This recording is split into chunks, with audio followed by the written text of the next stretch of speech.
Hi, welcome to They're a Super Geek. If this is your first time joining us, let me tell you a bit about who we are. They're a Super Geek is a one-shot actual play, live stream, and podcast that highlights voices of marginalized folks in the tabletop role-playing community. We feature gender marginalized GMs as well as a rotating diverse cast, and we're a very proud member of the Misdirected Mark Network. I'm Kristin. I'm here with my co-hosts tonight, Mariam and Jeremy. Normally, this is where I'd say, and our special guest, but folks, it's our final episode of 2021, and so it's the three of us. We're our own special guests.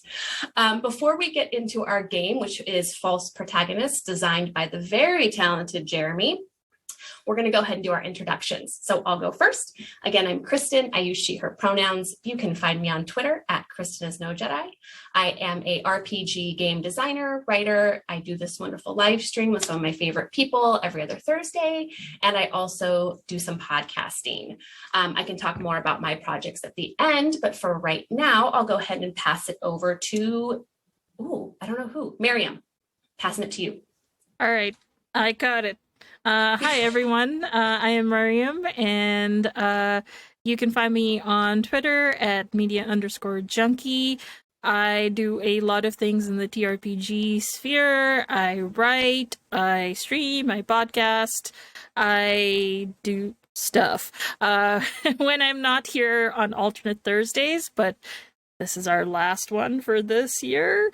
You can find me on Utopia being a caretaker or otherwise one of three raccoons in a trench coat. And you can also see me run Kahania, which is a actual play campaign set in Surzanine, a world that I am working on. I'll talk more about this at the end of this episode, but for now, let us... Hey, Jeremy, tell us about yourself. Hey, thank you. I'm Jeremy. You can find me on Twitter or itch at Harkmorper, HARKMORPER. I am a tabletop writer and designer. Hopefully once I get moved, which I'm in the process of, I'll be able to jump more fully back into writing and designing. I had to take a back seat recently, including I wrote the game False Protagonists, a magical girl story about the rest of us, which we'll be playing tonight. I'll tell you a little bit more about that in a minute. But for now, I think I'm going to kick it back to Mariam to talk about what's happening next week. Or not next week. It's later this month, right? This month. So we have a little special surprise / gift to all our wonderful listeners, audience, everyone who supported us so far. We will be doing a wrap of our first year. Well, it's not really our first year. Most of the year, where we will talk about all the games we've played, all the guests we've had, and our favorite moments. You can find that it'll be direct to VOD and Pod, as I've liked saying nowadays. So keep your eyes peeled and your ears open for that later. Do we want to add anything to that?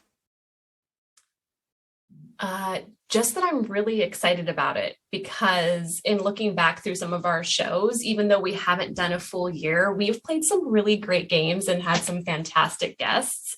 And so to have a chance to talk about them and also share some of our favorite moments or guests with our listeners or watchers, I'm just really excited about that. Going back through and re-listening to and rewatching things from across the season was so much fun. It was such a blast. 20 hours of it. Right? And next year it'll be even more. When we're doing this 1 year from now, we're going to have even more content to review.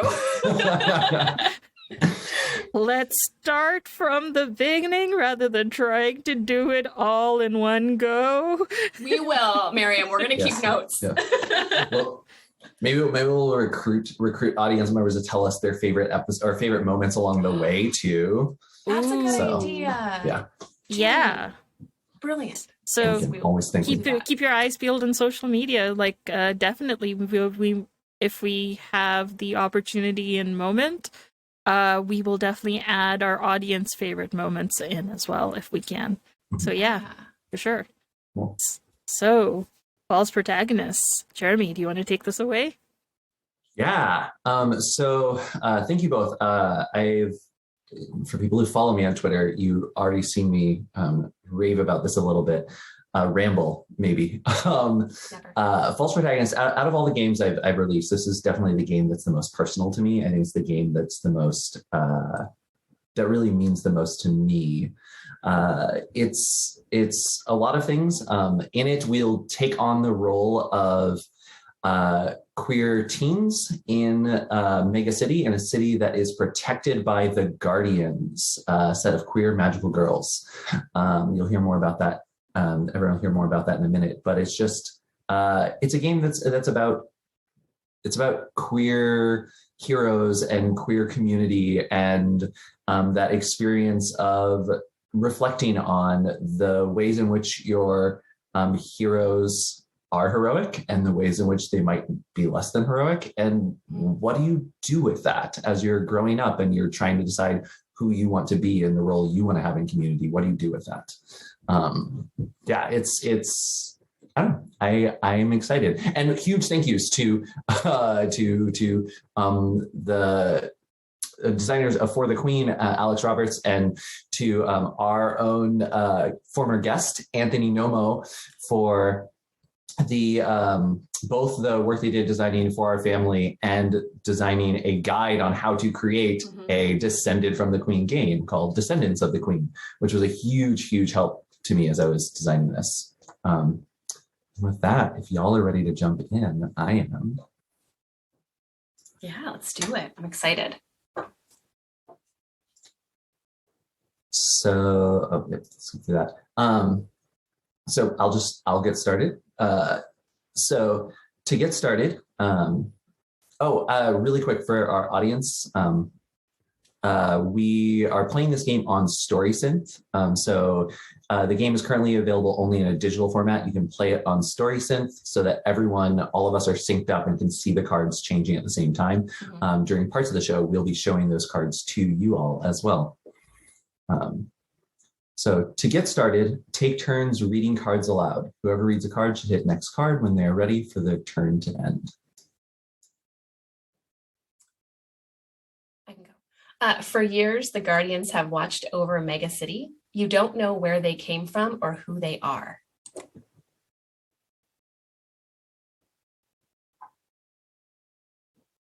Mariam, I can't hear you.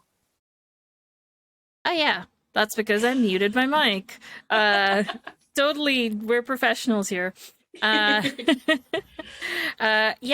all you know is that when Megacity needed them most, on the night the Legion first attacked, the Guardians appeared. That night, these powerful, graceful, unapologetically queer heroes used their magical gifts to fight back the Legion, saving the city and capturing your hearts. Like the brightest, most beautiful stars to ever grace the night sky, they became a beacon of hope, safety, and queer joy for your community. As queer teenagers living in Megacity, each of you have been particularly impacted by their presence. Since that night, the Guardians have seemed a permanent fixture in your world, defending Megacity from evil. But sometimes change is the only constant, and your world may soon change again. The Guardians have left for what they describe as the most dangerous battle they've ever faced, a journey that will either mean the end of the villainous Legion or the end of the Guardians. As you wait for news of the battle, news of the Guardians, you gather with your closest friends. You come together to discuss what they've meant to your city, and more importantly, what they've meant to you.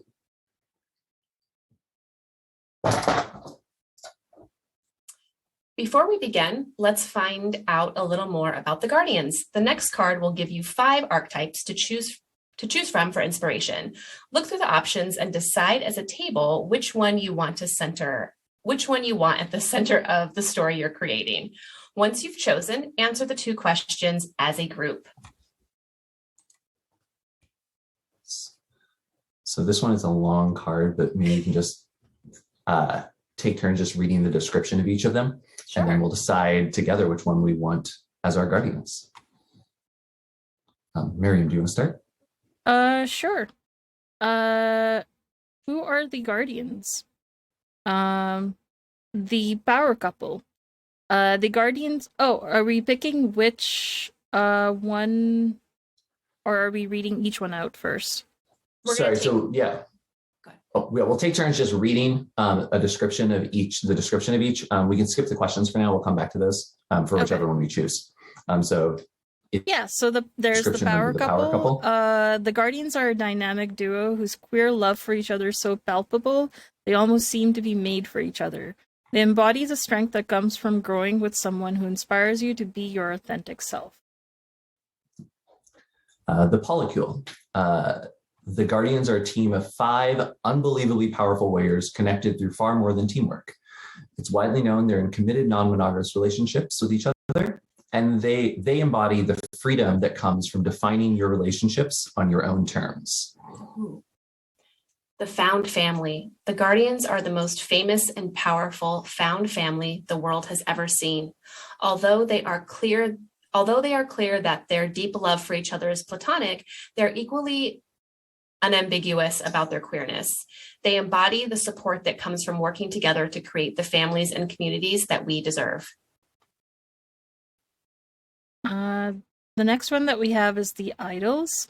The Guardians were born for the spotlight. They have crashed onto the scene with panache and flair that demanded the city's attention. They move in a way that seems almost choreographed in its perfection, and have developed a deeply devoted fan base that crosses all lines of gender and sexuality. They embody the power that comes from proclaiming your truths boldly to the world. And then finally, we have the mysterious professionals. So the Guardians operate with an efficiency and precision honed by extensive training. They arrive when needed and leave when the job's done. They keep their personal lives private. They embody the mystery of the unknown and the joy enabled by respecting your own boundaries. So do any of these, which of these sounds exciting to y'all? All of them. I'm of no help.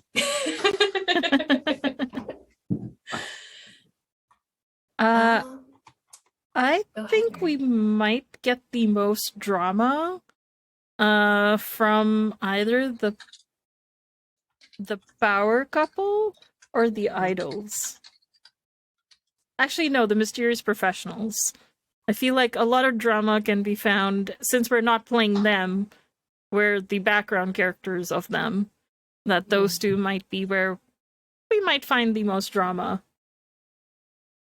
I like that. The power couple was also one of mine. And either the idols or the mysterious professionals. Jeremy, do you want to be the tiebreaker, since it looks like we're agreeing on the idols and or the power couple? Yeah. I'm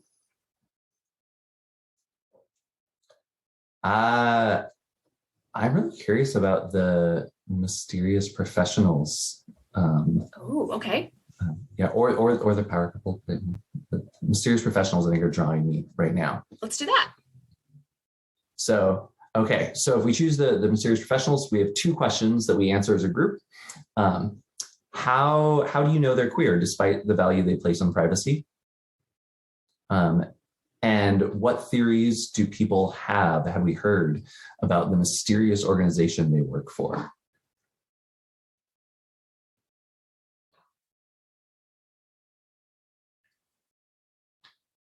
What theories do people have?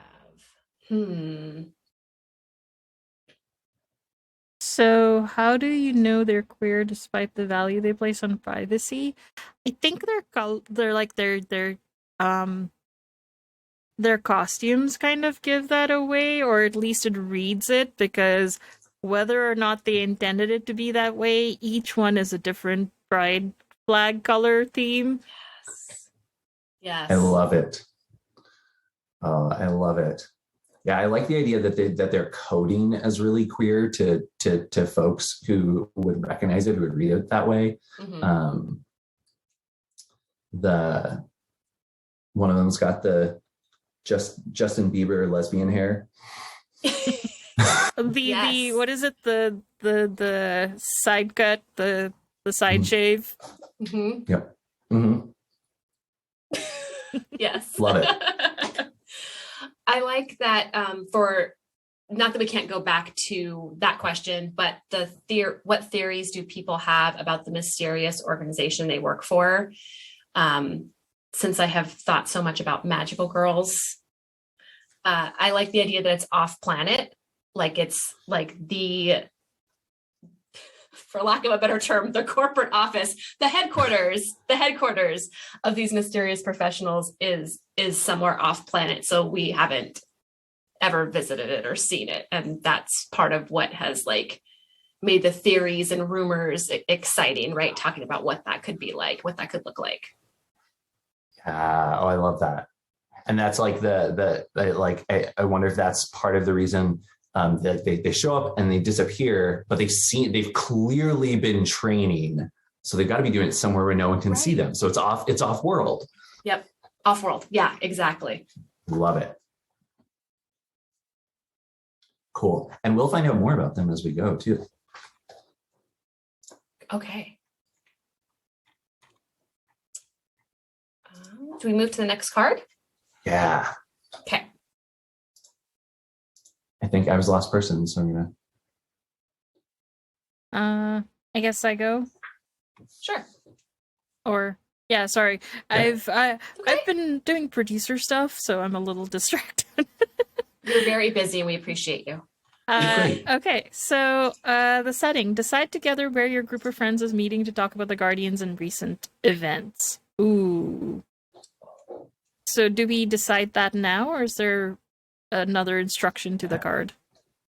That's it. So we just coming up with a place. Where are we all meeting? So the whole thing's gonna be the three of us meeting up somewhere to talk about it. What a nice picture that is with this as well. It's like the night sky and the skyline of a very big city, mega city, perhaps. Maybe the pier, because that's this. Yeah. Like like how there's like maybe a pier that has like a what's that round thing that people are in? Ferris wheels, yes. Are we on a Ferris wheel on a pier? We don't have to be in the Ferris wheel, but I feel like it's like a sort of like a touristy / park / street food. Like it's a place for people to gather, and especially us. Love it. Mm-hmm. Oh, I totally love it. And it's outside, so we can see whatever this is that's happening in the sky.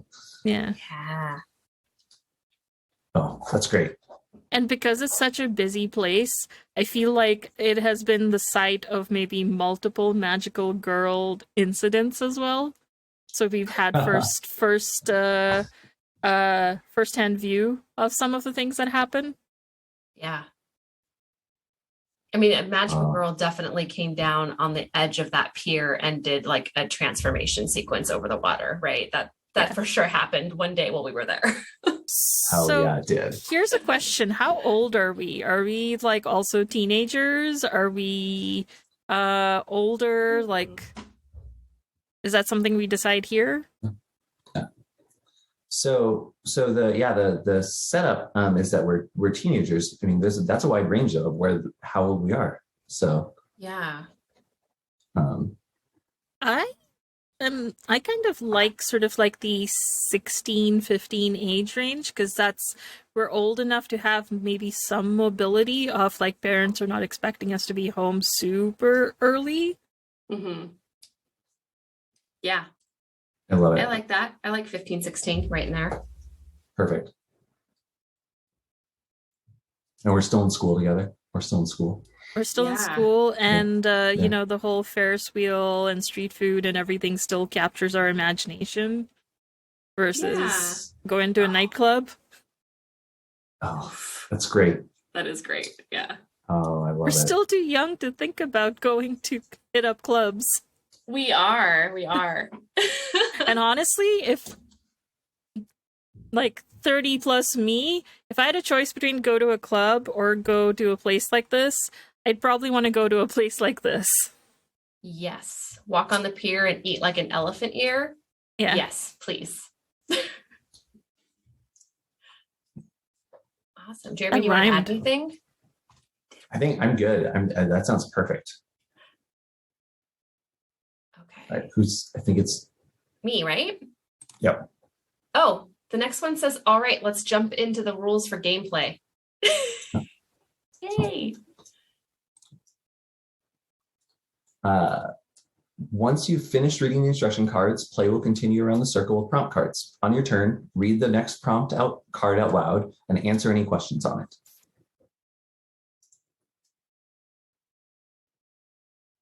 As you answer questions, you will establish new facts about the story, your characters, Megacity, and the Guardians. Anything you state becomes a fact, or at least becomes your character's understanding of the facts.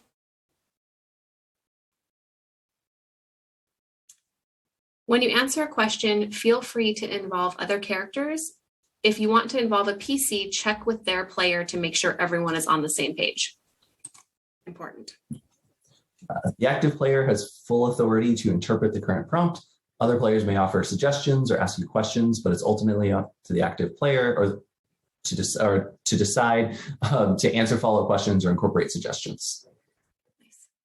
Occasionally, one of us may draw a card labeled Group Response. These prompts address shared experiences our characters navigated as a group. When someone draws a group response card, we'll work together to come up with a response. Afterwards, the active player will draw a new card and play will continue as usual. Note the X card button. In this game, we use the X card to care for ourselves and each other. How the X card works. Anytime content comes up that a player does not want to include in the game for any reason at all, they can click X card to pause the game. That content, whether it is an entire card, a player response, or a suggestion, is removed from the game. You can use the X card in your own card or someone else's card. If your card is removed from the game by the X card, draw a new one and continue play. If your response is removed from the game, rewind and offer a new response. On your turn, you can also choose to pass your card to the next player in order, pass play to them, and say you'd like to hear their response to the question. A prompt card can continue to be passed around the table until someone applies the X card to it. Ending the game. Continue answering, passing, and Xing cards until the As You Grow Up card is drawn. Mm.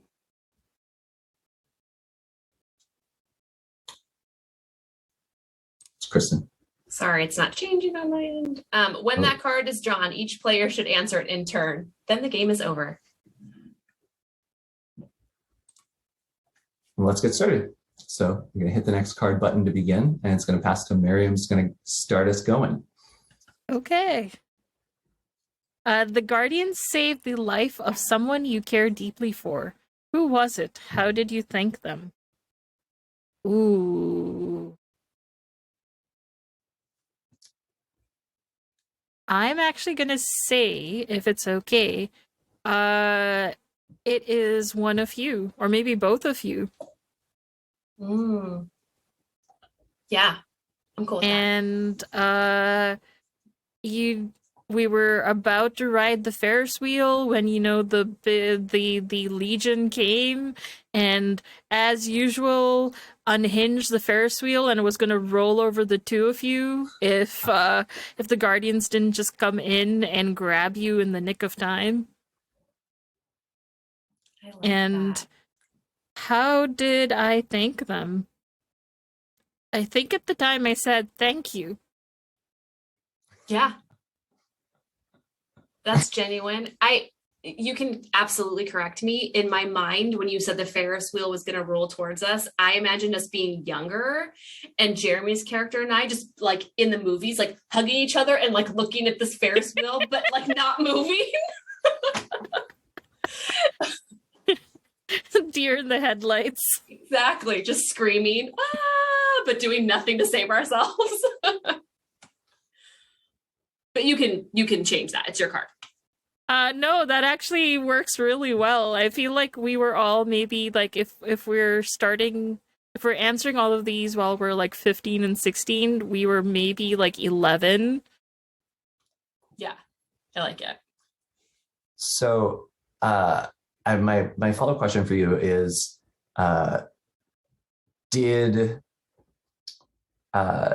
was that, or I guess did you did that impact the way that you like your opinion of Ferris wheels? Like, were you still comfortable on them?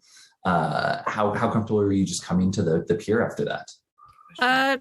Going to the pier is fine, just nowhere near the Ferris wheel. It's like, look, if we're out in an open space where we can find cover or find quick egress, we don't need to be near the Ferris wheel. You know what's going to happen. The Legion's going to show up, and if you're on the Ferris wheel, it's going to be bad news. If you're near the Ferris wheel, it's going to be bad news. I don't even know why the Ferris wheel is still here. Right? Someone had to rebuild it. Why did they do that? It's been like after the 100th reopening of the Ferris wheel, they stopped celebrating reopening the Ferris wheel. And that was only in like 4 years. I love that we keep coming and hanging out here despite the fact that the Legion attacks here in particular, right, over and over again. The climax always lands up here somehow. Right. You know, but like here we are. It's like they're fighting all over the city and then end up just being over the bay, the pier. Mm-hmm. And that Ferris wheel, it's like the cabbage merchant. It is like my cabbages. My follow-up question is, was this the first time you, or we'll say you, because you're the player, is this the first time that you had seen the Guardians, or had you seen them before? I think this was our first-hand experience of the Guardians. Like, the Guardians it might not have been the first time they did any sort of mission to save us from the Legion, but it was the first time we had firsthand, like, been in the pathway of them. Yeah. Cool. I love it. Nice. They're so tall. Okay, I think I'll pass. I'll hand it over to the next player. You know something about the Guardians that you haven't told any of your friends. Why have you kept this secret from them? Oh. Does that mean y'all as well? Oh, secrets so early.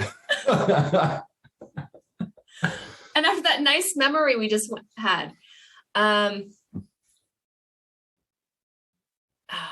think it's something really simple, but feels special to me. I think that kind of building off what Mariam just made up about the Ferris wheel saving, that when we were saved, I think that there was so much going on that we were separated, right? Like one Guardian came in, or like two Guardians came in, and one grabbed Jeremy's character, and one grabbed my character or me, and we kind of went different ways, right? To safety. And I, being 11 years old, was really scared and probably crying a lot. And I think that the Guardian took off their rainbow eye mask to show me their face and told me their name during our conversation. And I have never shared that name with anyone. Don't make me name them, y'all. You know how I am with names. But I think that when they brought me back, once things had calmed down and I met up with y'all again, that I omitted that part from the story. So that's what it is.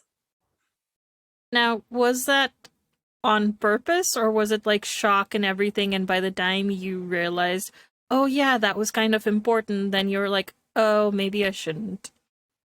Yeah, I think that there was so much going on when we were recapping, and once we were safe, I won't speak for your characters. Once we were safe, I was then excited, right? Like all my fear and tears turned into a magical girl a guardian just rescued me.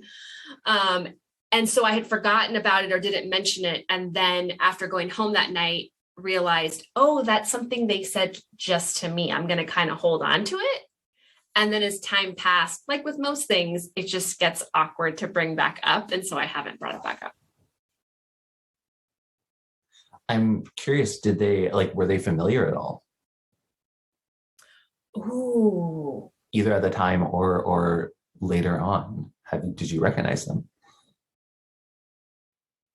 So I don't know if I recognize them, but I'll say that there's been a few times since then that we have been hanging out maybe at a mall or somewhere in the city, and I will walk by someone and think that it's them. Be like, I swear that was them. Whether it is or not, I have no idea. But they seem familiar in that way. So good so far.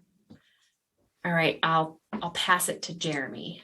I have a name for the rainbow guardian. I knew I could count on you. Iris. Iris was their name. Thank you. Oh, no, that's sorry. I don't know what their actual name is, but Iris is their persona. I love that. Okay. I'll come up at some point with their other name. Okay. The Guardians inspired you to do something you had always been afraid of. What was it? I think I wore a dress or a skirt, rather. I was assigned male when I was young. People treating me as a boy, but I thought I could get away with it because I was just dressing up like one of the Guardians. And so it was the first time I felt like I was allowed. I mean, I didn't even know if I was allowed, but it's the first time I felt like I had a way to wear a skirt and to explain it. And I think it was probably right after we got saved. So then I was just dressing up as this person who had saved me. I was playing out that scenario. What does a guardian look like? What does the Guardian look like? Yeah, the one you started emulating. Yeah, because it was probably the one who saved me. And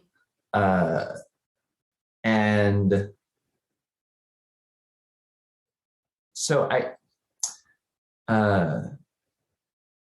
can tell you that they're the one who wears purple. That's the color scheme that they wear, with the short, ever waving in the breeze, purple skirt somehow, and the tiara as well. It's like a lavender tiara. I haven't managed to find one of those, so I haven't worn one of those, but I definitely I was frequently wearing a purple skirt anytime I could. And if I told myself that if my parents said anything about it, or my older brother, I would just say, I'm being lilac.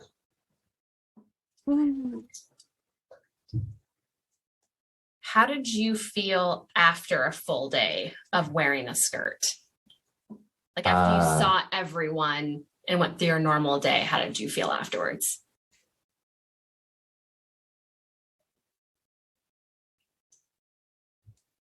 I felt powerful.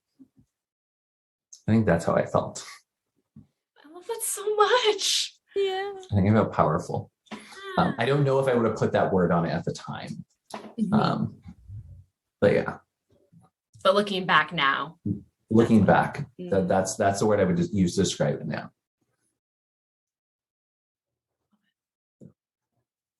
Any other follow-ups? All I'm right. good. Yeah. Pass it away.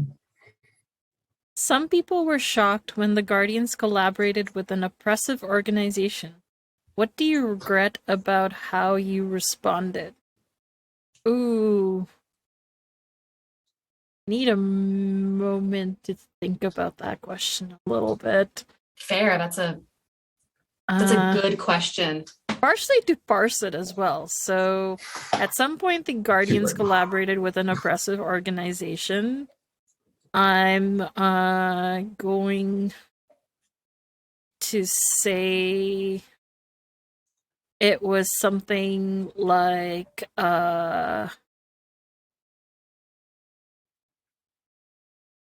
Denial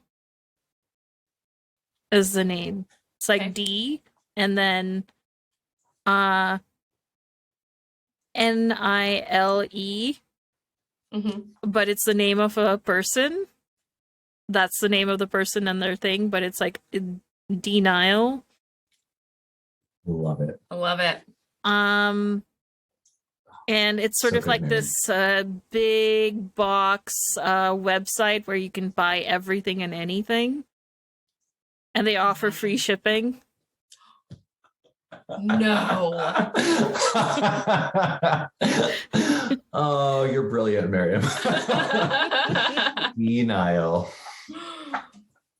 You can And get a Denial Prime account. yep.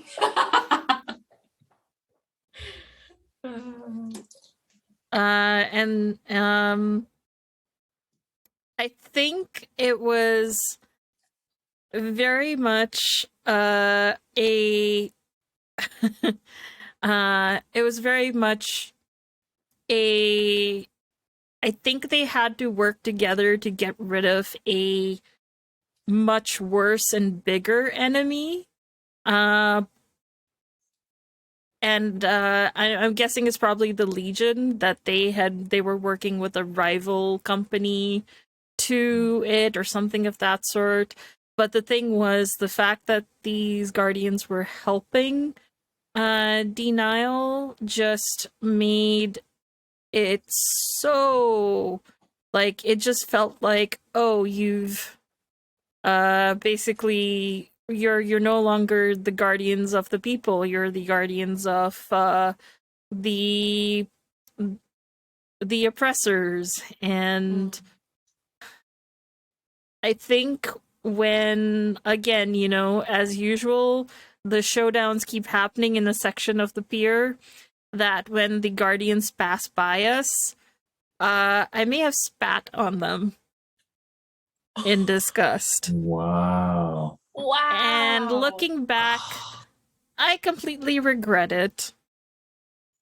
Mainly because, we're dealing, like fluids on people is a bad thing in this climate and, stuff. Fair. Panera. So that was a bad move. And also not really giving them the benefit of the doubt, I think. Of things aren't what they seem and not everything's black and white. As much as I'd like to think I am very open-minded for a 15-year-old, I'm still 15 years old and I don't know everything. Yeah. Fair. What was... How? No, you go. We're ready with our follow-up questions. What was the reaction of the Guardians that you spat at? Or how did you interpret their reaction, I guess I should say? They actually, first of all, dodged it, so that was kind of cool. But the look, the look that went from "what the F" to "oh no you didn't" to "oh that really kind of hurt." Like in a, like, not in a physical, but in a like, Yeah.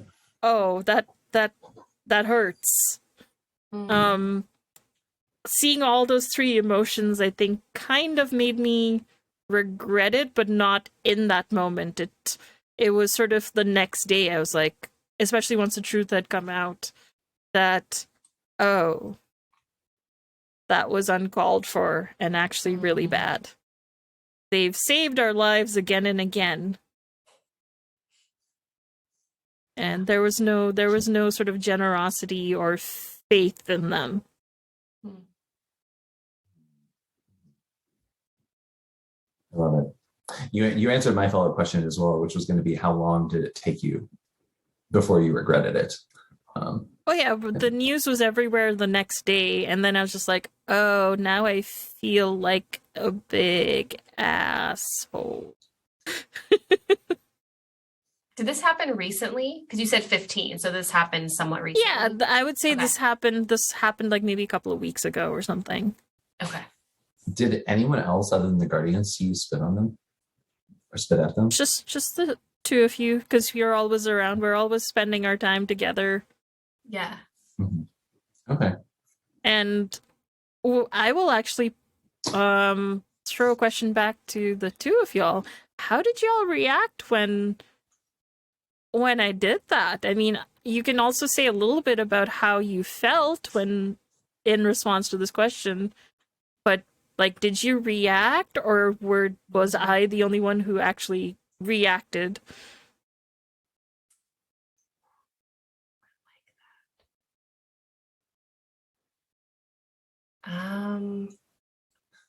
I probably yelled something at them with you. As soon as I saw you being bold and calling them out, I was like, yeah, you better.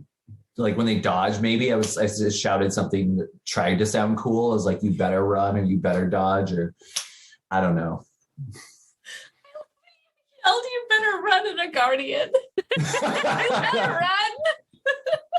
2-3 bunk 15-year-olds. So happy. I was standing behind you, of course, when I said it, but Obviously, yes.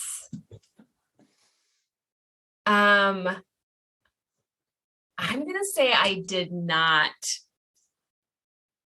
react. I was for sure impressed, and maybe I would have, or not that I didn't react.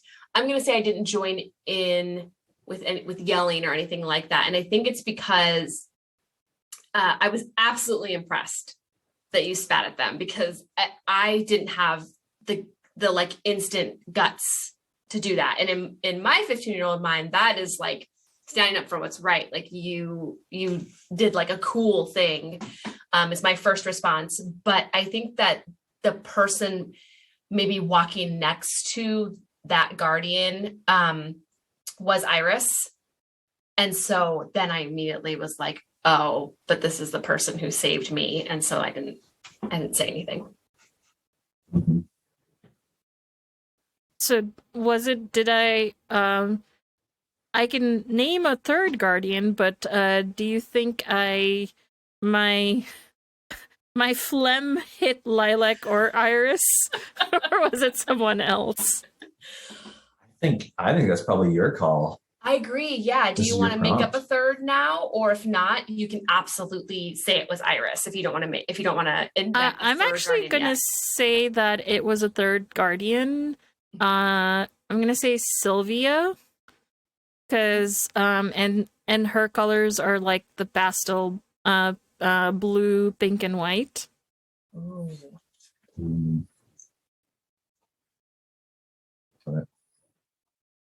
Because me as a player would be horrified if my character or me ever did that to someone.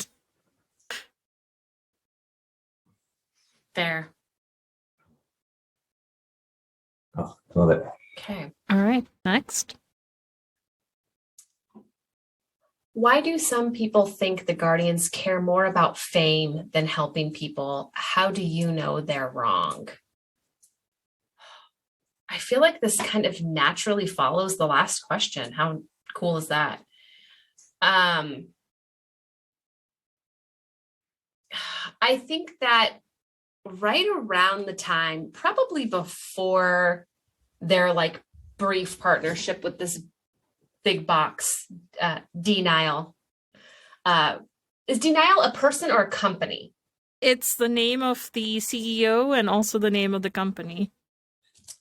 So right before, let's say, their like partnership with Denial, came out. I think they were also featured in like a hoverboard commercial that was super produced, where they were clearly like, not only were they like riding on these hoverboards, but they also had like soda in their hand with like the lid. It was just so clearly trying to sell products to us, that it really seemed like they just wanted to be famous. They just wanted to be on TV, or they just wanted to be in commercials. And now they were going to, not only did they want that fame, but it seemed like, well, wow, they're spending their time here in Megacity when they're here shooting commercials for hoverboards, and not just like saving us or spending time in the community or doing anything else to assist, I think was my first reaction. Or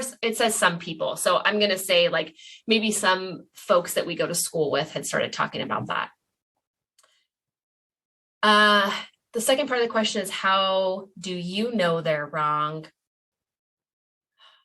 I'm going to say I believe those people are wrong about the Guardians only caring about fame, mostly because of the experience of them saving us, and knowing that like Iris had really talked to me like a person, was very kind, really seemed to care, probably wiped away my tears from my little 11-year-old cheeks.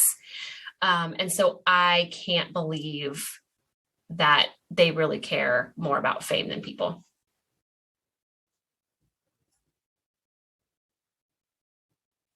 I love it. Yeah. Do you want to go, Jeremy? Yeah, I'm ready. All right. There you go. So you're the only person who knows that the Guardians are willing to sacrifice for each other. Why do you know? Does it make you respect them more or less?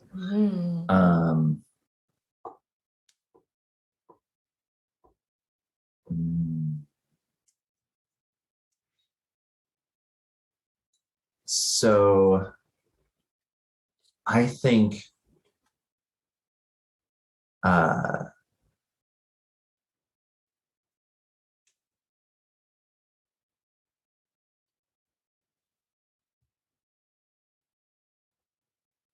I don't know.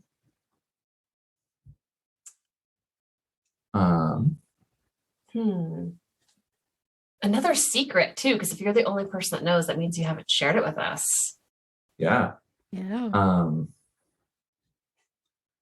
I think that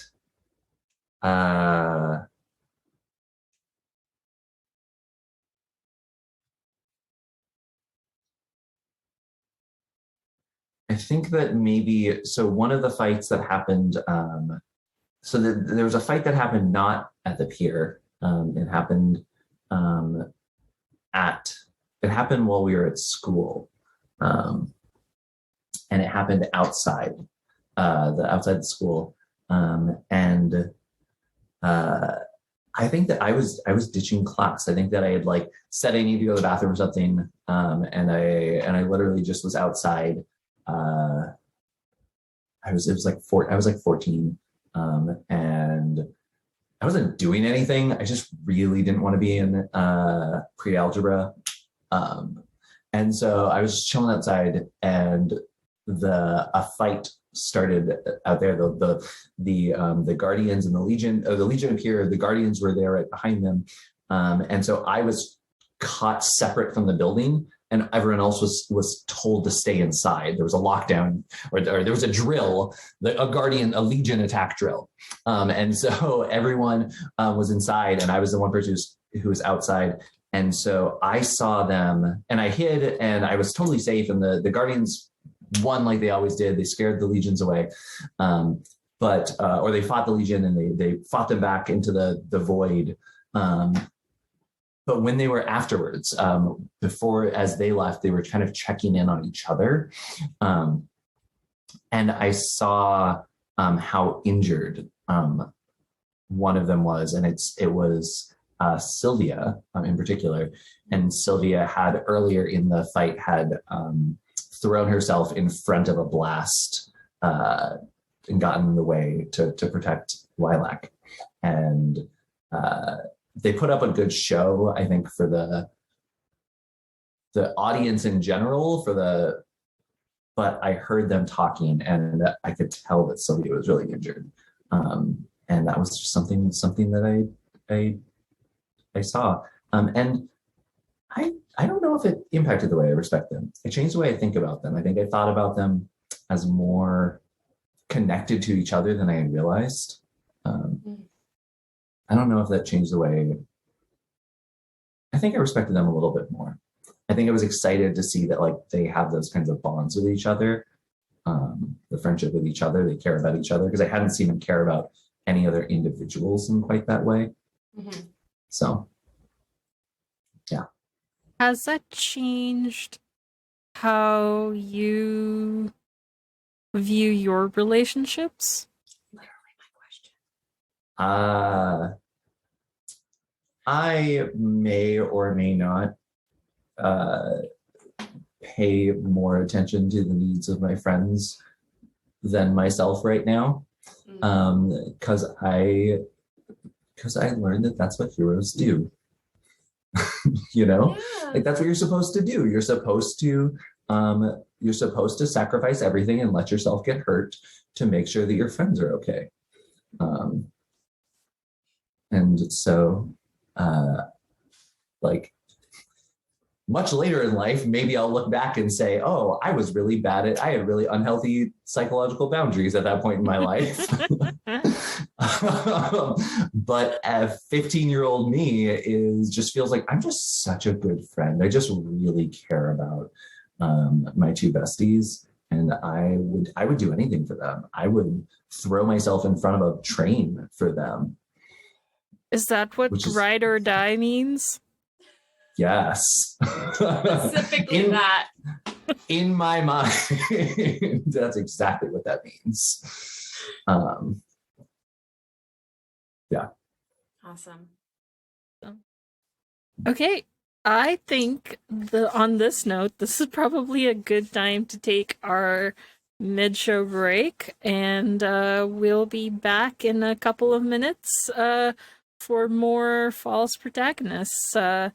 Go stretch, hydrate, all the things, and we'll be right back. Yeah.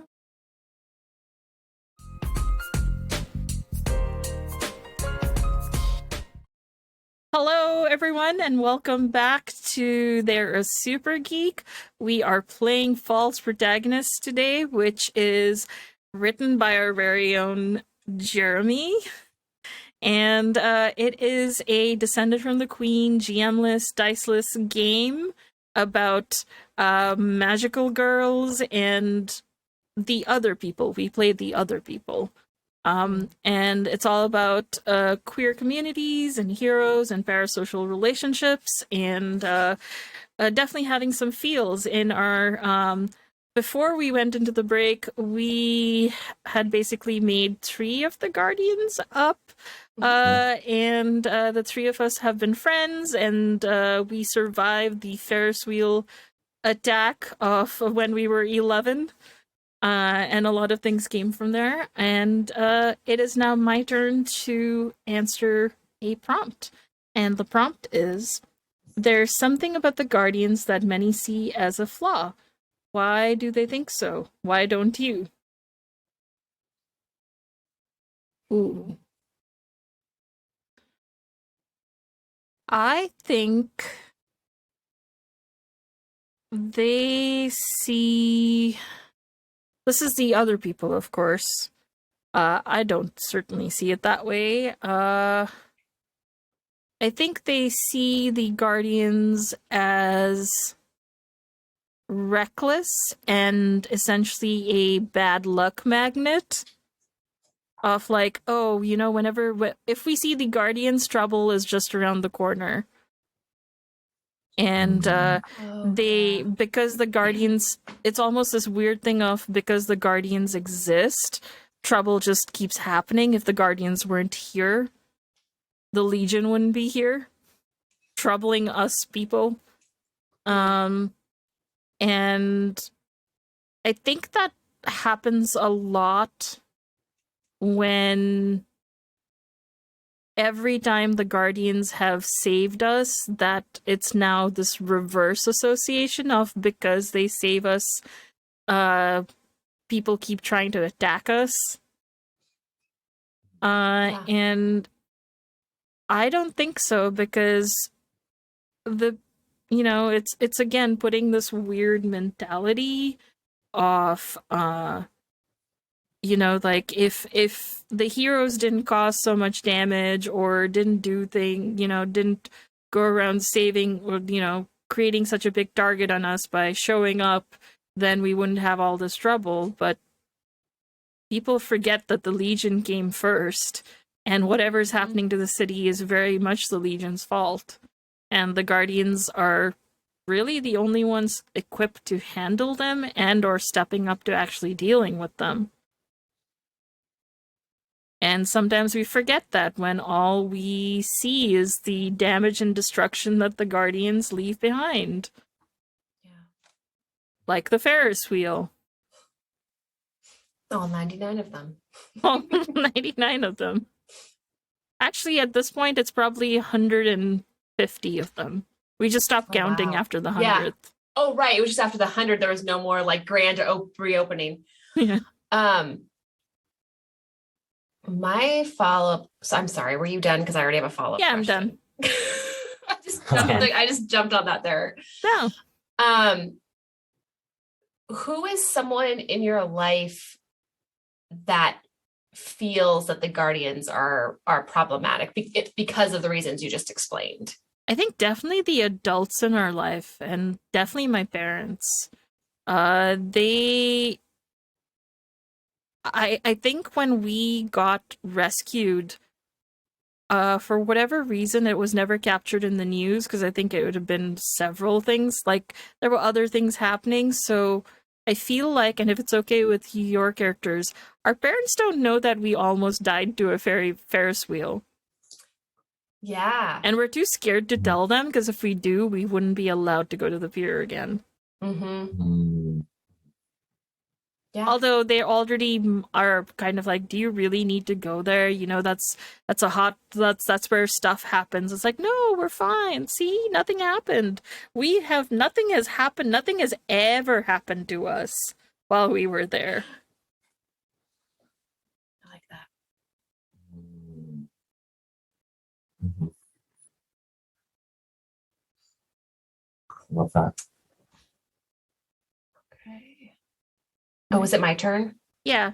Are you gonna click the next card? I'll click it. Okay. Just so we don't double click and lose I know a card. we don't double click and miss a great card. Ooh, when did the Guardians first let you down? Oh. I don't want them to have let me down. I mean, you can exit or pass it if you want. True, but I really like, this is a good question, I think. So as much as I don't want them to have let me down, it's a good question. When did they first let me down? I'm going to say, I don't know. We haven't really established how much time they spend like hanging out in Megacity, because I know they leave to do training or other things. Maybe they help other cities as well. But I think maybe a year ago, so maybe when I was around 14 or 15, I was walking to school. For some reason, we weren't all together. Who knows why that morning? We were meeting there. And I was walking to school, and I was walking behind two of the Guardians, or I turned a corner and then I ended up walking behind two of the Guardians. And I think that they were gossiping, which is such like a simple and normal thing that people do. But in my mind, the Guardians are not like regular people. They're not like humans, like regular people like us in my mind. And so I think that I was disappointed in, I don't know, it made them seem more human, and I didn't think they had any flaws prior to that. So I think the letdown was really that that I saw a flaw in them for the first time. And before that, they were perfect to me. So I have a follow-up. What were they gossiping about? Because Yes. that it's one of those things where it's like, what? I'm curious as to why gossiping. So it had to have been something juicy. Yes, it was, Mariam. I think that they were talking about the like 101st time that the Ferris wheel attack happened. And they were kind of talking about a couple people that they had saved, adults, not kids. And that the people weren't really grateful. Like the Guardians, some people I think just expect the Guardians to like swoop in all the time and save us, even if it's not us three. And it seemed like these people were thinking that and were not very appreciative. And I think that as I think I followed them a little longer, even if they went the opposite way of school, because I was listening. And I think that they kind of even talked a little bit about like, you know, if Megacity would just do a little bit more for themselves, maybe we wouldn't have to save them as much. And I think it just hurt my feelings. Yeah. That is a good one. Oh gosh, I have two questions. I'm trying to say. Okay, I'm just gonna. Do you think they noticed you? You said you were following them. Ooh, I'm gonna say it's one of those scenes at the end where like the camera sees me and then it sees them talking and one of them gets like spidey senses and turns around and like a piece of paper blows across the sidewalk. But no one's there. I love it. I love it. Yeah. I'm curious. Did you tell us about it? Yes, because I feel like we have enough secrets. Okay. Okay. So yes, I think that's common knowledge. Ooh, and if I can, since Mariam did this, I'm using that as an excuse. Do either of you or both of you want to say like how you felt when I told you? Because I bet I came to school and I was a little bit upset and maybe like in homeroom, I told you what had happened. So you said it was about a year ago? Yeah. Okay. Whereas the spitting incident was more recent. Yes. Yeah. I have my response, but I want to let you go first, Mariam. Sure, yeah. I think that might have been the start of Seeds of Doubt. So I didn't necessarily react at the time you told me, but I think that was, if I could go back to the point at which it put me in a position to be so disdainful of them that I spat at them, this was probably the first seed of doubt. Makes sense. I don't think I believed you. I think I told you that. Jeremy! Like, was that like our first big fight? It might have been. It might have been. I think I was like, the Guardians wouldn't talk like that.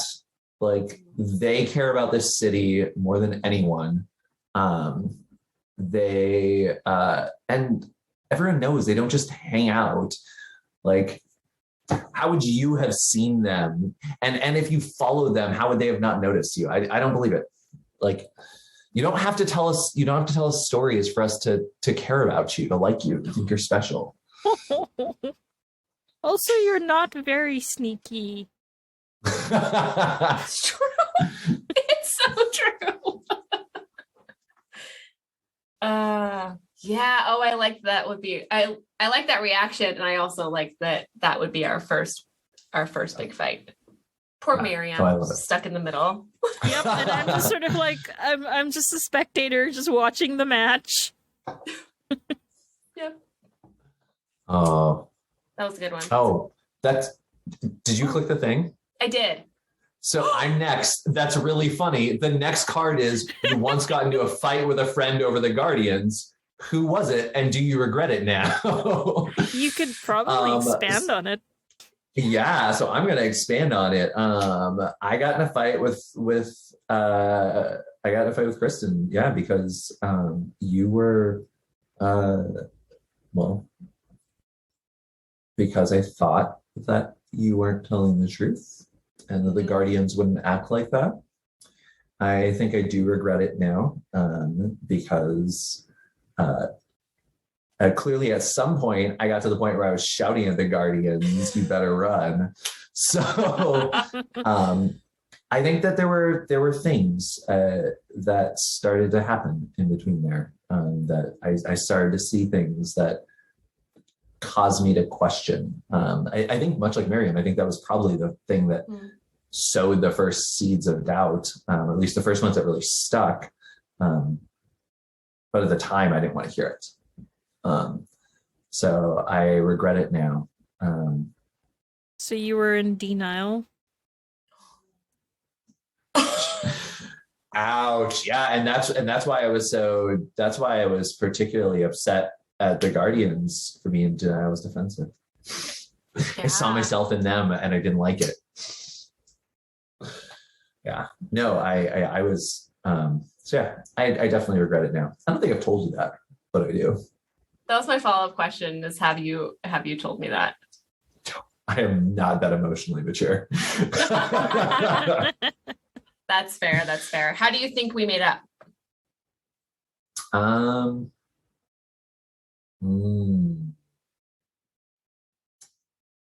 I think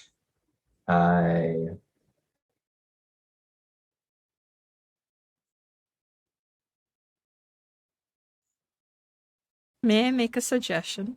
Yeah. Could it be that in typical sort of like magical girl anime style, when two people can't see eye to eye, the third person forces them into a situation that they have to talk to each other? Yes, 100%. Maybe you invited us each to something, both to something, and we didn't realize that, because we hadn't been talking at all. I stuck you both in the Ferris wheel and you were stuck in there for an hour. Because it takes about an hour to go to the top. And oh yes, I think that is exactly how it was. So we made up on the Ferris wheel. Yeah. I like it. Oh, that's great. Especially it was stuck there for like longer than the ride is supposed to be, because again, as soon as we saw a Legion passing by, the Ferris just went into auto like lockdown. Oh, I love it. Yeah, we didn't. There didn't end up being an attack, so we were safe that time. Yeah. But we got stuck on the Ferris wheel for longer because of the fear of the attack. Yeah. And so we probably had some like solid yelling at one point. It was that dramatic rise. We're like, I'm not talking to you. I'm not talking to you either. Yeah. And then, but we're clearly talking to each other and acting like we're talking to a third person, even though there's not a third person here. Like, why is Kristin so blah, blah, blah? Yeah. And at some point we started yelling at each I'm also other. stuck in, and I'm right in the middle, and all three of us are like clown cars stuck in the Ferris wheel, and you're telling me to tell the other person. And I was like, you heard that, right? Yes. Mm-hmm. I like that. Yeah.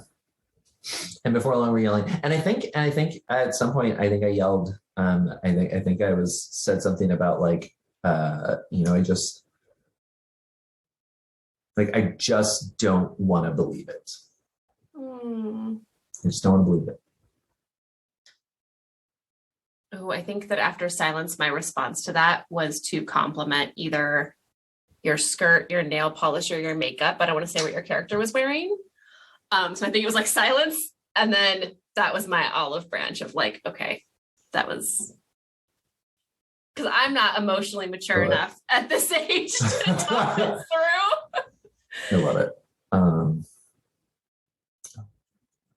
Mariam got it for me. Thank you. I like it. Oh, I love it. Oh. Okay, so this one's for me? Yeah? Yes. Yeah. Okay. Why do some people claim the Guardians have gone too far? Do you agree? Hmm. I feel like that the people saying gone too far might be uh a little might be a little biased because uh it's like what the 180th time the Ferris wheel has had to have been repaired. But I think what they mean by gone too far is that whenever they're helping people, it has to be aerial, it has to be up in the air, and there has to be a lot of like explosions and damage and all these things that are just going down. It's like, why can't you just apprehend them on the ground or somewhere away from populated areas? Why is it always over the water and over the pier and over my goddamn Ferris wheel? And the thing is, because we've all had our little sort of insights into the Guardian, I'm gonna say, oh yeah, I agree, because it just seems to be that they always, I'm gonna say there's a reason, I'm not gonna name it, there's a reason why they keep going over the water, and it has to do something with safety of if they don't hit the water, that's worse than if they're not. Like, that's actually the fastest way to get out of a populated area versus trying to get to another, like, vacant area. It's just go over the water. No one's there. Yeah. Yeah. But I wouldn't know that. And I guess, do I agree? So I have the choice to not agree, and I don't agree because I've seen that a lot of times where the pier and the bay is in downtown of Megacity. So a lot of the places that the Legion wants to attack, like courthouse or financial district or all these big places, they're all overlooking the bay.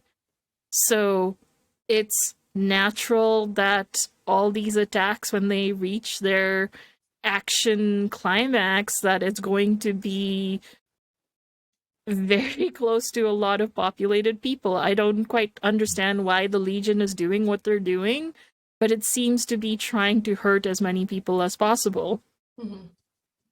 And the Guardians are always trying to avoid the damages, and it's far easier to take those damages straight to the water because it's just literally 5 seconds you're now in water. Yeah. But I can see why Mr. Bueller is upset about his Ferris wheel.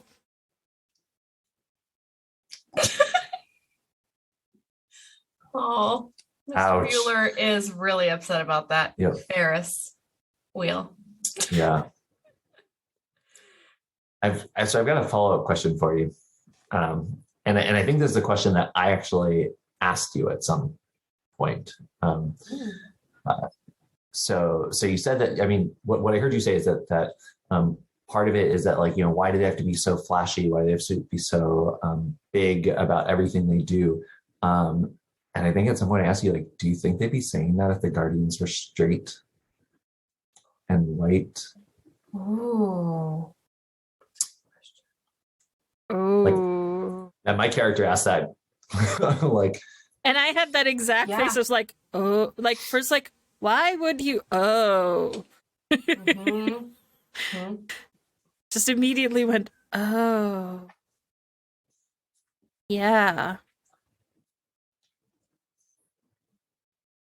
Yeah. I mean, I sometimes think some of the things they say are borderline sexist. And now I'm just wondering, maybe they're not borderline at all. They're actually just really sexist and really all the other things. Yeah. Oh, and I just end up just staring at you like, like the whole sort of like mind blown. Yeah, I was gonna say same thing. If my character can be there, it's very much like Yeah. I had not looked at it like that, And now I can can't- never not Yeah. look at it. I can't unsee it now. Yep, I can't unsee this now. Yeah. Maybe Oh. you should not go on the Ferris wheel anymore. That's fair. All right. That's fair. All right. Especially since Mr. Bueller tried to call it the Bueller wheel.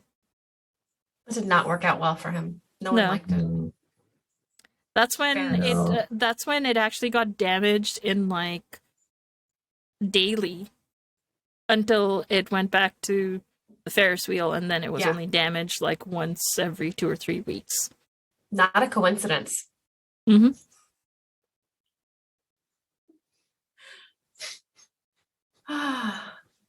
Okay. okay. Kristin's turn. All right, Mariam, I'm gonna click it. Okay. I Because I was about to Like go our- like click it. like our sync up to make sure we don't skip a question because they're all so good. What do you know about the Guardians that nobody else does? So many secrets. So many secrets. I don't want to use the same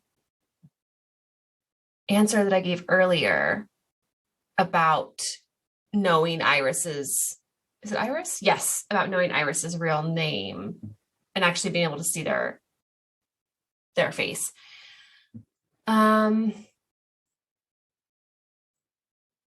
Who doesn't have a secret?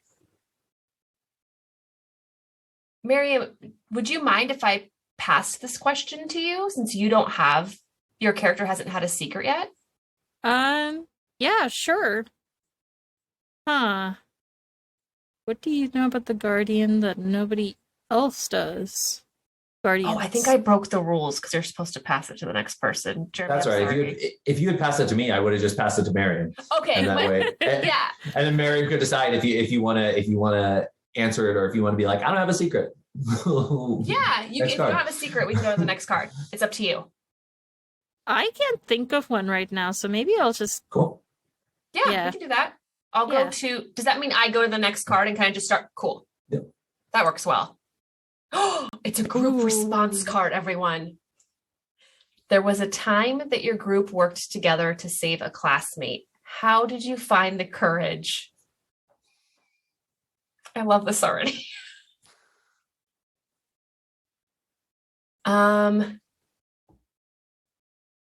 Can we say that because I don't want to answer obviously how we individually found the courage, but can we say that the scene is something along the lines of the Legion came and there was an attack and the Guardians were very busy saving lots of people, and we noticed a classmate that was like stuck in the middle of things and the Guardians hadn't noticed them, but we had.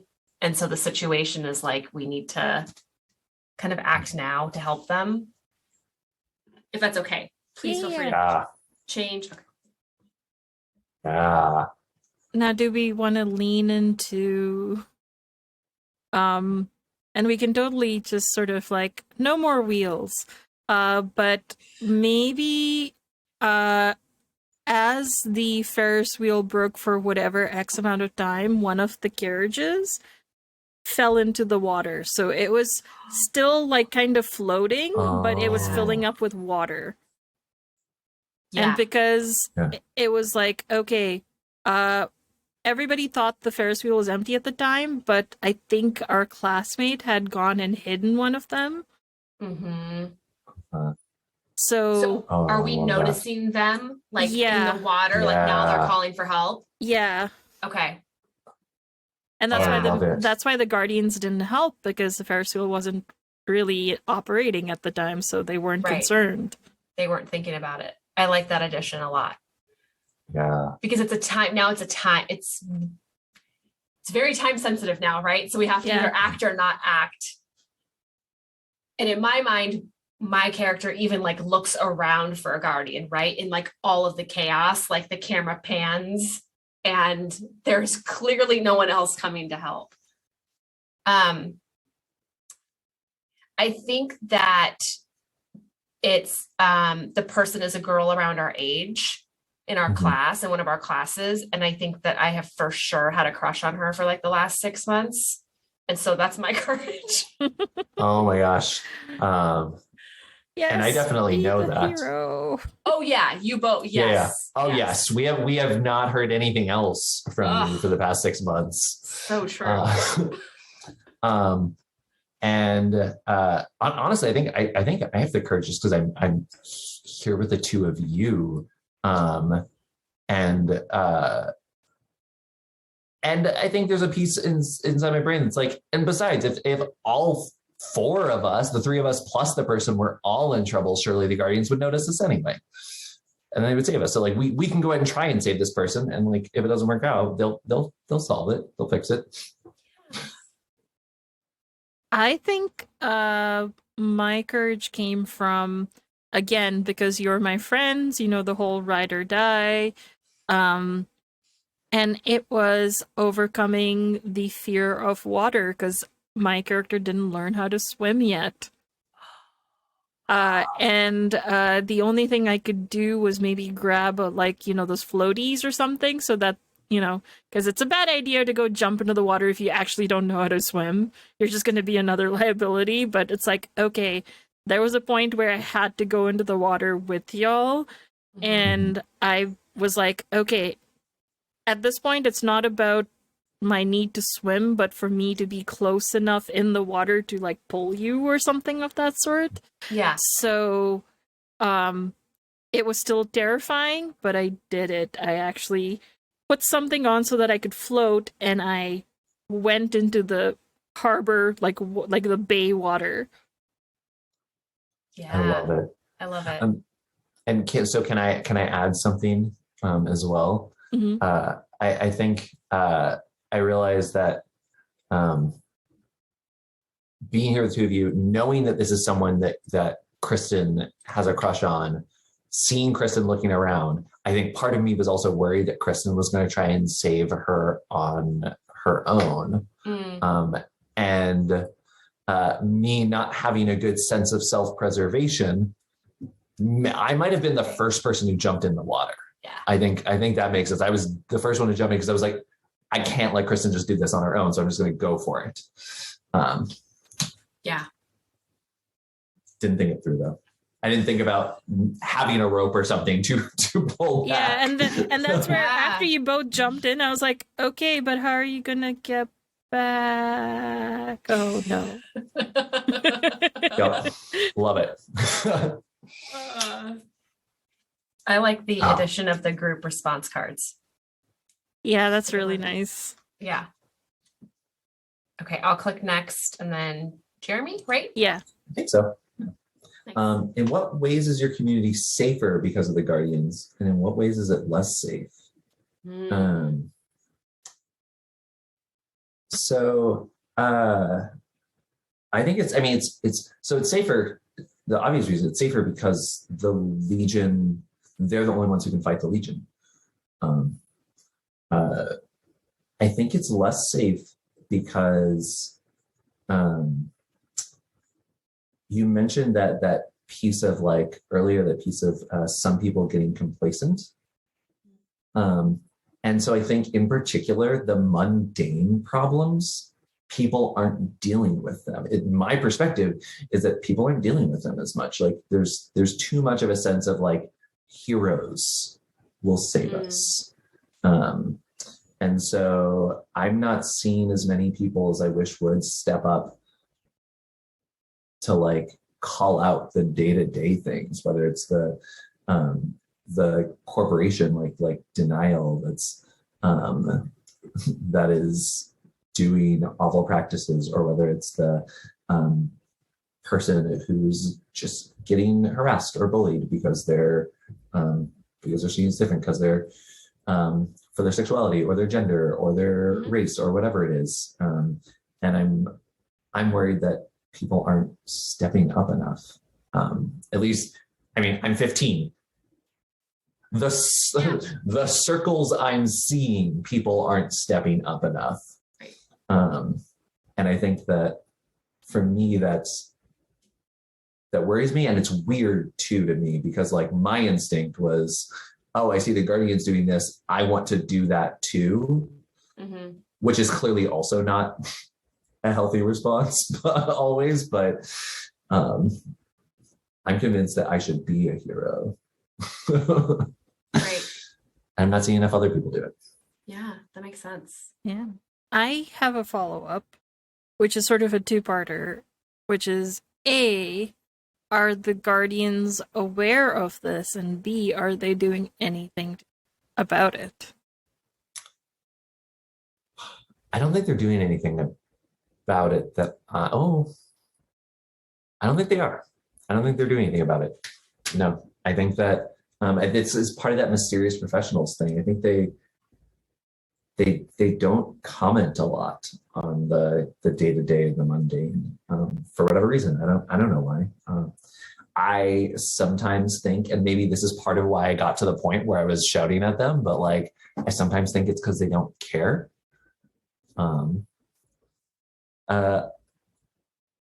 Or maybe when I'm feeling generous, it's because I think they're tired and they have a lot that they're already dealing with. And also those that moments gossiping. I'm angry at the world. Oh yeah. God, Where it's like, I wish sometimes they would just save themselves so we wouldn't have to keep saving them. Yeah. Oh. And maybe they were referring to this type of stuff, right? The really mundane stuff that they've noticed. Mm-hmm. Yeah. Yeah. I think on some days I'm angry at the Guardians for not doing more and speaking up and encouraging people to take action. Mm-hmm. On other days, I'm just angry at the world. Yeah, makes sense.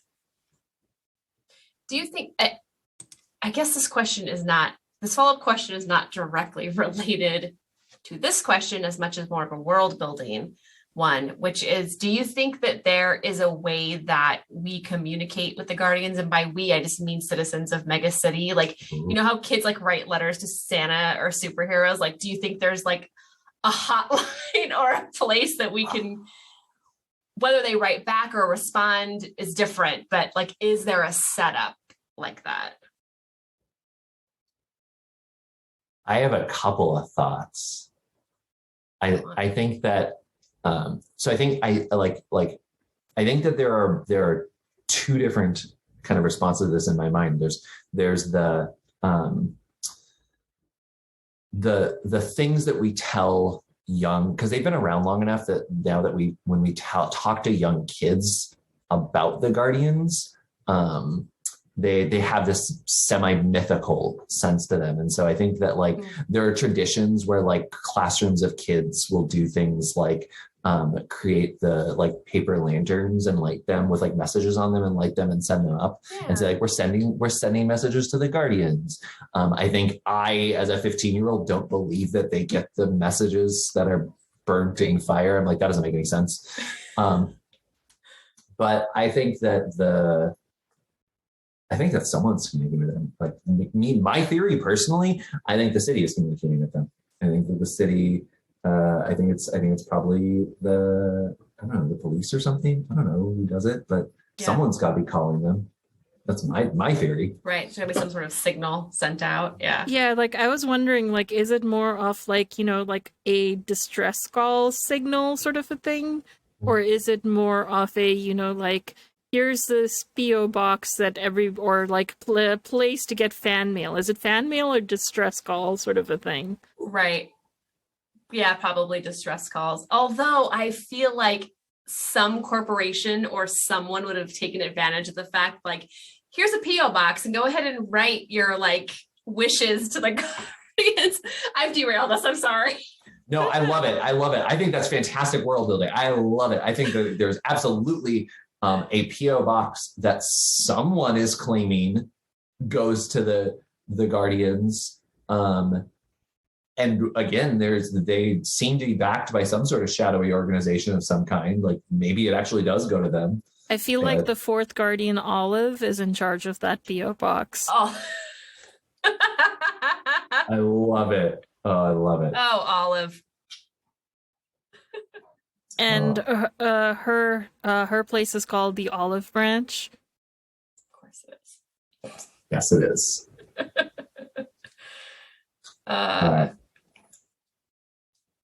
So I guess I will do the next card. Oh shit! Oh, that was. Sorry, I clicked one and then Yeah. there we go. Yeah. Our signals are cross-connected. All right. So, what promise did the Guardians once make that they have yet to fulfill? Answering all those letters from that PO box. Yep. I think in one of those, the fourth Guardian, Olive was, because it was just like, oh, like, how do we thank you? Like all of, especially from all the kids that they're saving. It's like, oh yeah, I'm totally gonna take that answer, Kristin. That's Oh yeah, of course. And that's where that PO box got set up. And initially, like if we were doing a, one of those filler episodes of where it's like, oh, the fan mail episode or fan service episode or whatever. And initially it was all like really cool of like Olive was having a blast getting all this like heartwarming email and like notes from little kids and everything. And then suddenly it just kept ramping up. And it's like suddenly like you're dealing with the equivalent of 2 rooms full of mail a day. And Olive doesn't have time to do any actual Guardian work. And at some point had to get assistance and stamps and some of the more perceptive people who are like loyal or regular fans are starting to notice that it is a stamp instead of handwritten notes. And the promise is basically that they would personally answer all their fan mail, and that is not something they can fulfill with Megacity's volume of fan mail that's coming in. Yeah. With good reason, but that was a really, really impulsive promise to make. It was. My follow-up question is, have you ever sent a message to that PO box? That's the right question. That is absolutely the right question. Oh yeah, it was I think this was where I actually tried to like properly thank beyond the thank you 4 years ago. Oh. And I have yet to receive a reply. Yeah. How do you feel about that? I assume it's lost in the mail, but it's probably not lost in the mail. It's probably like they are currently processing last year's mail. Yeah. Still. So any letter yeah. So the queue is like a year and a half long. Even with assistance and stamps. I think there was like one episode where it tried to solve the problem by having a robot do it, and then that's how they set the office on fire. Yep. Now there's no more robots allowed. Yep. Oh, I love it. Yeah, so Oh, me? yeah. I'll click it. Yeah. Kind of know what it's going to be. I know. I saw that. Okay. So group response card for the listeners.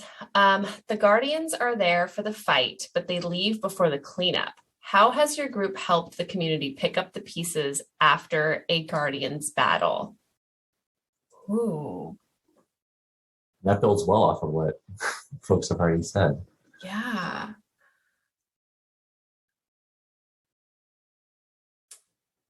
Do we think that do we think this is a one-time situation, or is it more that in the beginning, either the fights weren't as big or the Guardians would stick around and help clean up, but now they're doing that less and less?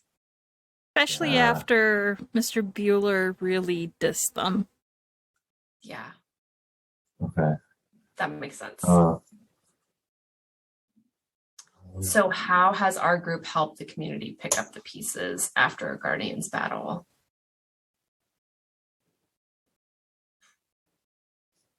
Maybe organize community cleanups or something. I was literally thinking that, like organizing a community cleanup, flyers, the whole thing.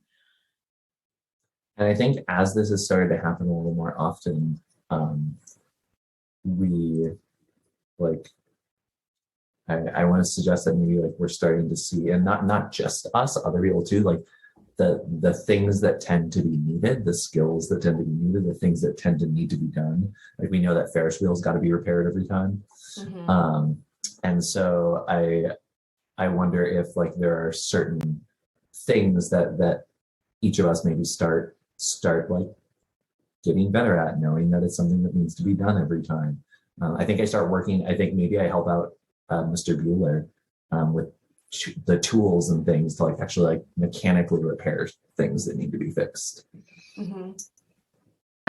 I think with so many things always sort of ending at the bay and the pier, that our pier must be really clogged up.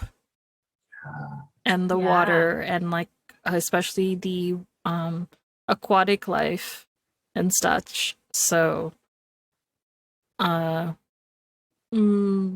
maybe more focus on cleaning up the waters with all the debris that the Legion seems to keep dropping, especially things like, you know, the explosive devices and all these other things that are probably not good for the water and the aquatic life there.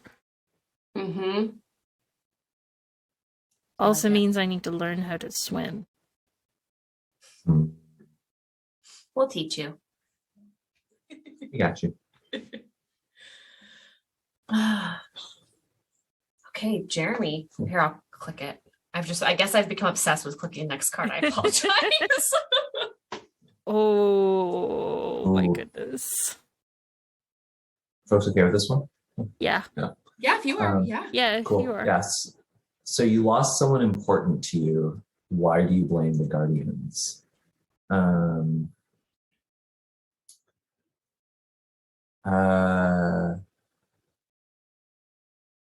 important to you. Why do you blame the Guardians? I think that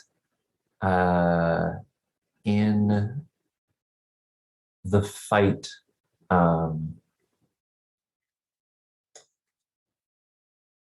actually, I think it's not somebody who died. I don't think it's somebody who died. I think that there was someone else who I was close to, not in our immediate friend group.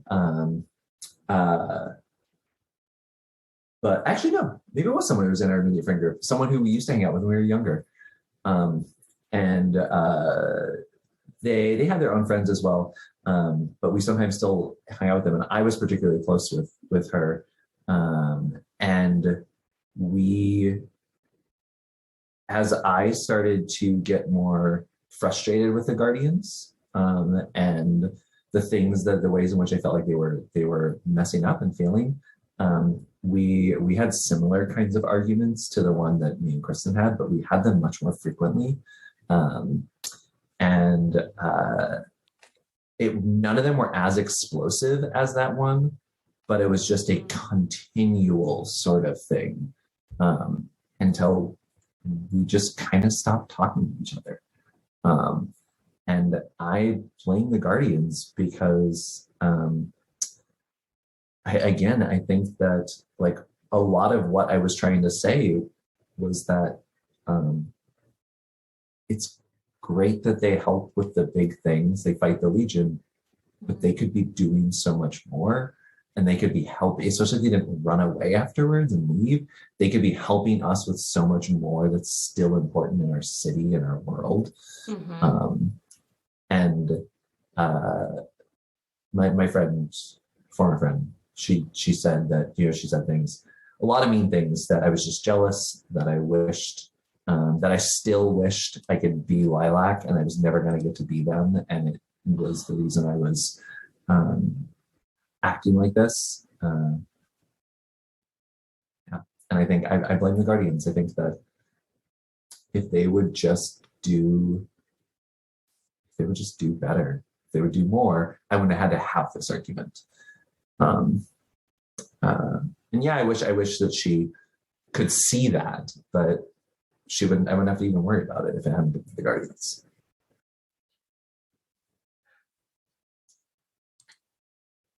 Is she in our school? Like, do you still see her? What I'm asking, I guess, let me rephrase, is do you still run into her from time to time? Yeah, but I think we ignore each other. Mm. Yeah. I think we both pretend we don't see each other. Mm.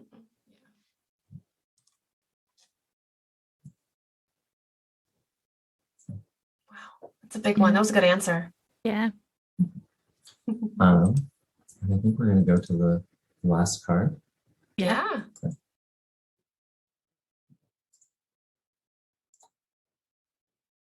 Nope, that's not the last card. That's okay. We'll find it. That's weird. So that's good to know that I got shuffled. Well, I can pull up the last card as I actually have it. The last card. Oh, I'm so glad that the final card is the one that glitched and didn't work out.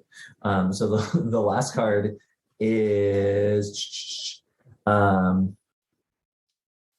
what it should say is as you grow up. As you grow up, in what ways will you strive to be like the Guardians, and in what ways will you strive to be different? It's kind of our epilogue. Okay. And each of us will answer. Anyone want to go first? I can. Okay. Go ahead. Go ahead. Yeah. And so I think the thing that I want to hold on to the most is that piece of the things I will strive to be like them is that commitment to my friends and my community, my loved ones. Maybe not the willingness to sacrifice everything, but the putting of my friends as like the central. My ride or dies. That's the thing. Way I want to strive to be like them. I don't want to leave for the slow, difficult parts. I want to be present. That's the way I want to be different. I don't want to run away from the parts that are less flashy and that take the hard, boring, long work. Mm-hmm. In anything, whether it's cleaning up physical things or working through relationships or whatever. I'm still gonna wear lots of purple too. That might be the most important thing you said. I can go next, Mariam, unless Sure. you'd like no, to. go ahead. I was thinking something very similar, but I think that for me, my perception, whether it's accurate or not, is that the Guardians, when they leave, they go to other places and they help and save other places. And I think that as we grow up, people do leave, people do move away for whatever reason, school, family, adventure, it doesn't matter. And I think that I have chosen to, in my mind, not be like the Guardians by actually staying. So I won't leave the city. I'll stay and help the community and build my found family or family here instead of like leaving. So that's how I'd like to be different. How I'd like to be similar to them is I think I want to be someone who helps people or saves people and never wants to be saved myself, because that's how, again, I view them. I don't think they ever need saving, right? They're always saving everyone else. Maybe that's going to be to a fault as she grows up, who knows, but that's her, those are her goals as she grows up. Yeah, I think for my character, they want to perhaps, considering how many times this frickin' wheel gets damaged, convince uh convince Mr. Bueller to perhaps go horizontal instead of vertical with the whole spinny idea and change the wheel into, those teacup rides. Yeah. Because then they're less likely to get smashed against as the lesion comes. And I feel like since then, there has been no damage to the teacups, as they just fly right over and duke it out over the water. Did you help design the teacups? Yeah. They're all different colors of they're an homage to the Guardians. So each teacup is in the color scheme of each of the Guardians. That's so good. And I think what I take that is similar to them is the idea of helping and supporting the community. And I think recognizing that there are heroes of many types, even if you don't see them in the foreground. And emulating that sort of a desire to help people. Yeah. Like, there are other ways. Let's help not pollute the bay and everything by maybe making this popular ride horizontal. And other things. So good. I love it. Thank you. That is False Protagonists. Yay! Such a good game. Well, thank you both. And thank you for folks for joining us, whether joining us in real time or joining us in after times.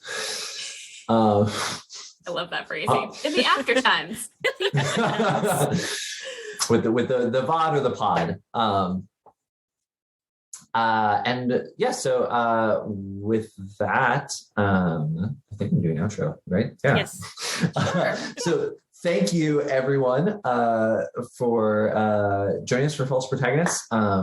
We had a blast, and thank you for a wonderful first season of They're a Super Geek. This is a fantastic season finale, and I'm so excited to about what's next. And you'll be hearing, make sure you're staying tuned, because you'll hear from us soon about when you get to see our fantastic retrospective, our look back episode. And why don't we all tell the people where we can be found and what we're doing? And I will start. Yeah. Yeah, cool. I'm Jeremy. I write games and design things, and I like to write games about building community in a world that is often hostile towards marginalized folks. Those are the types of stories I want to tell. I like games that help people tell those stories. So you can find me on itch.io or on Twitter at harkmorper. Keep an eye out. Before too long, I'll be releasing a mod or an adventure, a Powered by Lesbians adventure, an adventure for thirsty sword lesbians is the thing I'm working on right now, as well as some other small things. And I'm just excited. Next time y'all see me, and next time I'm streaming, I'll be in LA. So that's fun. That's my life. I'm going to pass it over to Mariam. Yeah. Hi, everyone. I'm Mariam, and you can find me on Twitter at media_junkie.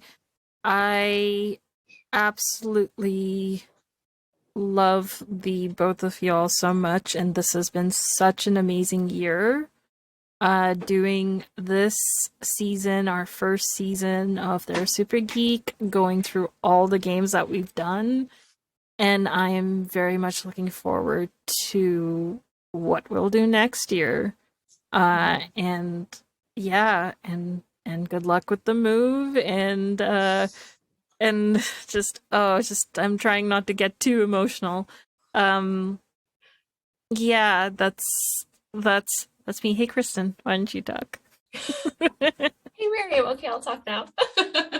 Yes, to echo what both Jeremy and Mariam said, thanks to all our listeners and watchers. This has been a fantastic season. We do put a lot of work into this show, and we care about it a lot. We care about each other a lot, and we'll be back next year with more awesome content, more amazing guests, giving spotlight and voices to more folks in the marginalized communities. And we'll be here playing games with each other. It's part of the best part of this show. So again, I'm Kristin.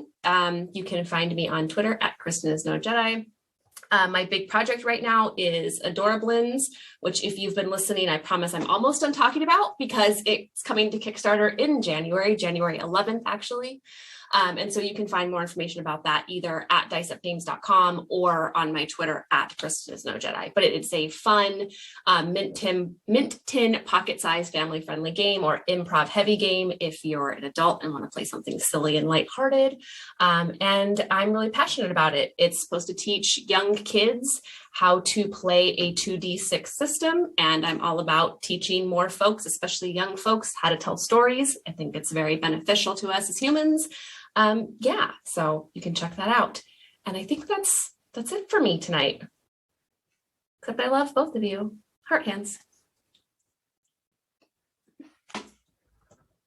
Oh, I'm sure there's things to say at the end of the show, and I can't remember what they were. But You just be a wave and a bye. Thank you again to the Misdirected Mark Network for bringing us on, and check out all the other amazing shows on the Misdirected Mark Network. And thank you all, and bye. See you next year. See you next year.